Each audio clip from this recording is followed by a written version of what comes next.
అందరికీ వందనాలు. ఈరోజు బైబిల్ రీడింగ్లో మొదటి సమూయేలు 29వ అధ్యాయము చదువుకుందాం. అంతలో ఫిలిష్తీయులు దండెత్తిపోయి ఆఫెకులో దిగియుండిరి. ఇశ్రాయేలీయులు యెజ్రెయేలులోని జల దగ్గర దిగియుండిరి. ఫిలిష్తీయుల సర్దారులు తమ సైన్యమును 100 మందిగాను 1000 మందిగాను వ్యూహపరచి వచ్చుచుండగా దావీదును అతని జనులను ఆకీషుతో కలిసి దండు వెనుక తట్టున వచ్చుచుండిరి. ఫిలిష్తీయుల సర్దారులు, ఈ హెబ్రీయులు ఏల రావలెను అని ఆకీషును అడుగగా అతడు, ఇన్ని దినములు ఇన్ని సంవత్సరంలో నా యొద్ద నుండిన ఇశ్రాయేలీయుల రాజైన సౌలునకు సేవకుడకు దావీదు ఇతడే కాడా? ఇతడు నా యొద్ద చేరిన నాట నుండి నేటి వరకు ఇతని యందు తప్పేమియూ నాకు కనబడలేదని ఫిలిష్తీయుల సర్దారులతో అనెను.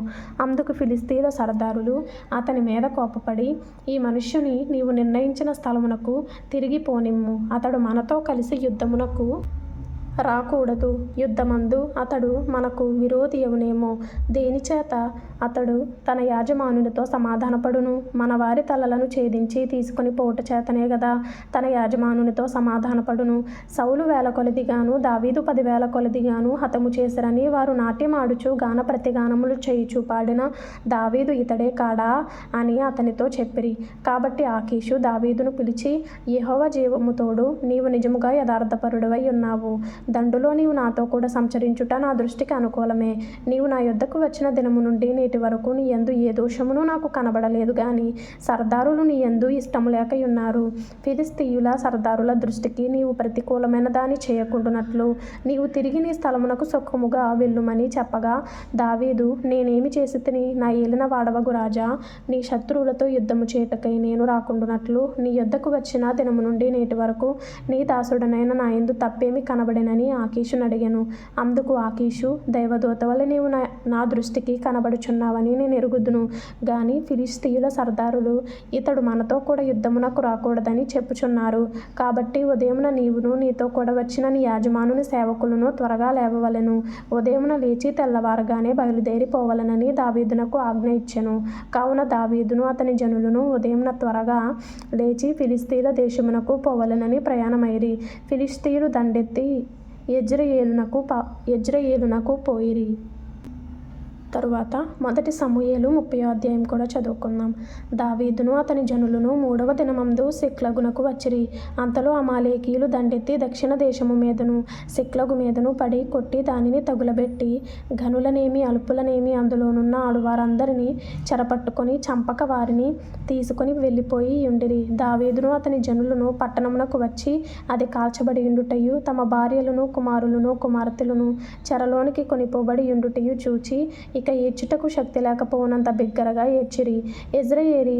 యెజ్రెయేలీయురాలైన అహీనోయము కర్మేలీయుడైన నాబాలు భార్య అయిన అబీగయీలు అను దావీదు 2 భార్యలను చెరలోనికి కొనిపోబడగా చూచి దావీదు మిక్కిలి దుఃఖపడెను. మరియు తమ తమ కుమారులను బట్టియు కుమార్తెలను బట్టియు జనులకందరికీ ప్రాణము విసికినందున రాళ్ళు రువ్వి దావీదును చంపుదము రండని వారు చెప్పుకొనగా దావీదు తన దేవుడైన యెహోవాను బట్టి ధైర్యము తెచ్చుకొనెను. పిమ్మట దావీదు ఏఫోదు తెమ్మని యాజకుడగు అహీమెలెకు కుమారుడైన అబ్యాతారుతో చెప్పగా అబ్యాతారు ఏఫోదును దావీదునద్దకు తీసుకొని వచ్చెను. నేను ఈ దండును తరిమిన ఎడల దాన్ని కలుసుకొందునా అని యెహోవా యొద్ద దావీదు విచారణ చేయగా, యెహోవా తరుము, నిశ్చయముగా నీవు వారిని కలుసుకొని తప్పక నీ వారందరినీ దక్కించుకొందువని సెలవిచ్చెను. కాబట్టి దావీదు అతని యొద్దనున్న 600 మందియును బయలుదేరి బెసోరు వాగు గట్టుకు రాగా వారిలో 200 మంది వెనుక దిగ విడువబడిరి. దావీదును 400 మందియును ఇంక తరుముచు పోయిరు గాని ఆ 200 మంది అలసట పడి బెసోరు వాగు దాటలేక ఆగిరి. ఆ 400 మంది పోవుచుండగా పొలములో ఒక ఐగుప్తీయుడు కనబడెను. వారు దావీదునద్దకు వాని తోడుకొని వచ్చి వాడు 3 రాత్రింబగళ్ళు అన్నపానములేమియు పుచ్చుకొనలేదని తెలుసుకొని వానికి భోజనము పెట్టి దాహమిచ్చి అంజూరపు అడలోని ముక్కను 2 ద్రాక్ష గెలలను వానికిచ్చిరి. వాడు భోజనము చేసిన తరువాత వాని ప్రాణము తెప్పరిల్లగా దావీదు, నీవు ఏ దేశపు వాడవు, ఎక్కడ నుండి వచ్చితివని వానిని అడిగెను. అందుకు వాడు, నేను ఐగుప్తీయుడనై పుట్టి అమాలేకీయుడైన ఒకనికి దాసుడనైతిని. 3 దినముల క్రిందట నేను కాయిలా పడగా నా యాజమానుడు నన్ను విడిచిపెట్టి పోయెను. మేము దండెత్తి కెరేతీయుల దక్షిణ దక్షిణ దేశమునకును యూదా దేశమునకును కాలేబు దక్షిణ దేశమునకును వచ్చి వాటిని దోచుకొని సిక్లగును కాల్చివేస్తుమని చెప్పాను.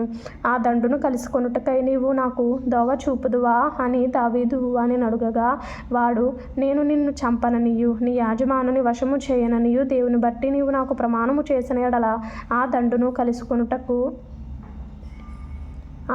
కలుసుకొనుటకు నీకు దోవ చూపుదుననెను. తరువాత వాడు వారి దగ్గరకు దావీదును నడిపింపగా ఫిలిష్తీయుల దేశములో నుండి యూదా దేశంలో నుండి తాము దోచి తెచ్చుకొనిన సొమ్ముతో తులదూగుచు వారు ఆ ప్రదేశమంతటా చెదిరి అన్నపానములు పుచ్చుకొనుచు ఆటపాటలు సలుపుచుండిరి. దావీదు సంగతిని గ్రహించి సంధ్యవేళ మొదలుకొని మరునాటి సాయంత్రం వరకు వారిని హతము చేయుచుండగా ఒంటెల మీద ఎక్కి పారిపోయిన 400 మంది యవ్వనులు తప్ప తప్పించుకొనినవాడు ఒకడును లేకపోయెను. ఈలాగున దావీదు అమాలేకీయులు దోచుకొని పోయిన దానంతటిని తిరిగి తెచ్చుకొనెను. మరియు అతడు తన 2 భార్యలను రక్షించెను. కుమారులేమి కుమార్తెలేమి దోపుడు సొమ్మేమి వారు ఎత్తుకొని పోయిన దానంతటిలో కొద్దిదేమి గొప్పదేమి ఏదియూ తక్కువ కాకుండా దావీదు సమస్తమును రక్షించెను. మరియు దావీదు అమాలేకీయుల గొడ్లన్నిటినీ పట్టుకొనెను. ఇవి దావీదునకు దోపుడు సొమ్మని జనులు మిగిలిన తమ స్వంత పశువులకు ముందుగా వీటిని తోలిరి. అలసట చేత దావీదును వెంబడించలేక బెసోరు వాగు దగ్గర నిలిచిన ఆ 200 మంది యొద్దకు దావీదు పోగా వారు దావీదును అతని యొద్దనున్న జనులను ఎదుర్కొనుటకై బయలుదేరి వచ్చిరి. దావీదు ఈ జనుల యొద్దకు వచ్చి వారి యోగక్షేమం అడుగగా దావీదుతో కూడా వెళ్ళిన వారిలో దుర్మార్గులను పనికి మాలిన వారునైన కొందరు వీరు మనతో కూడా రాక నిలిచిరి గనుక తమ భార్యలను పిల్లలను తప్ప మనకు మరల వచ్చిన దోపుడు సొమ్ములో మనమేమియు వీరికి ఇయ్యము. తమ భార్య పిల్లలను వారు తీసుకొని పోవచ్చుననిరి. అందుకు దావీదు వారితో ఇట్లనెను, నా సహోదరులారా, యెహోవా మనలను కాపాడి మన మీదికి వచ్చిన ఈ దండును మనకప్పగించి మనకు దయచేసిన దాని విషయంలో మీరు ఇలాగున చేయకూడదు. మీరు చెప్పినది ఎవరు ఒప్పుకొందురు? యుద్ధమునకు పోయిన వాని భాగమెంతో సామానునొద్ద నిలిచిన వాని భాగము అంతే అని వాడుక మాట. అందరూ సమముగానే పాలు పంచుకొందురు గదా. కావున నాట నుండి నేటి వరకు దావీదు ఇశ్రాయేలీయులలో అట్టి పంపకము కట్టడగాను న్యాయవిధిగాను ఏర్పరిచి నియమించెను. దావీదు సిక్లగునకు వచ్చినప్పుడు దోపుడు సొమ్ములో కొంత తన స్నేహితులైన యూదా పెద్దలకు ఏర్పరిచి యెహోవా శత్రువుల యొద్ద నేను దోచుకొనిన సొమ్ములో కొంత ఆశీర్వాద సూచనగా మీకు ఇచ్చుచున్నానని చెప్పి వారికి పంపించెను. బేతేలులోను దక్షిణ రామోతులోను యత్తీరులోను అరోయేరులోను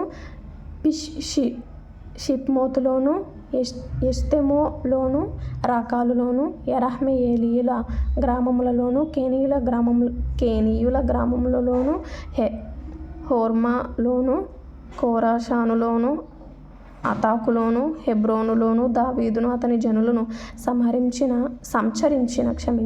సంచరించిన స్థలములన్నిటిలోనూ ఉన్న పెద్దలకు దావీదు పంపించెను.